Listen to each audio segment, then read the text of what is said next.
আমরা গতকালকে আপনাদেরকে কয়েকটা কনসার্ন জানিয়েছিলাম। তার মধ্যে একটা কনসার্ন ছিল আমাদের নির্বাচন কমিশনের দিক থেকে এবং বিশ্ববিদ্যালয় প্রশাসনের দিক থেকে আমরা আশঙ্কা লক্ষ্য করছি একপাক্ষিক আচরণ।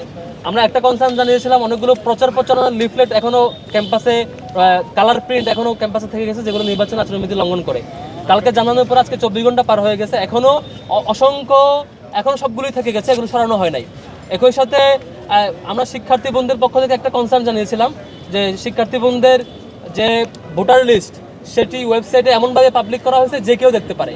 আমাদের কনসার্ন ছিল যারা ছবি প্রকাশে অনিচ্ছুক তাদের জন্য যাতে ভোটার লিস্টে ছবিটা না থাকে এবং বিশ্ববিদ্যালয়ের শিক্ষার্থীদের বাইরে যাতে কেউ এই ওয়েবসাইট ভিজিট করতে না পারে, এ ধরনের একটা আমাদের প্রস্তাবনা ছিল। এখনো বিশ্ববিদ্যালয় প্রশাসন সেটি ব্যবস্থা নেয় নাই।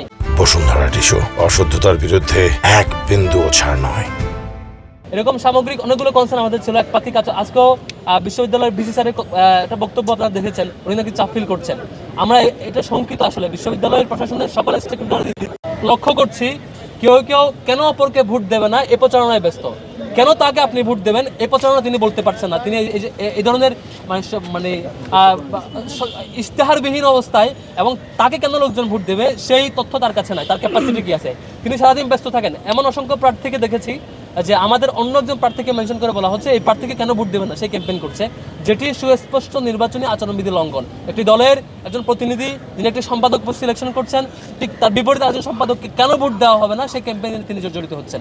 আমরা এটি খুব সিরিয়াসলি এটার প্রতিবাদ জানাচ্ছি এবং আমাদের ব্যাপারে অনেকগুলো ফ্রেমিংও করা হচ্ছিল। আশা করি সব কিছু মারিয়ে আমরা আমাদের যে কাজ, শিক্ষার্থীদের যে রেসপন্স সেটি কন্টিনিউ থাকবে।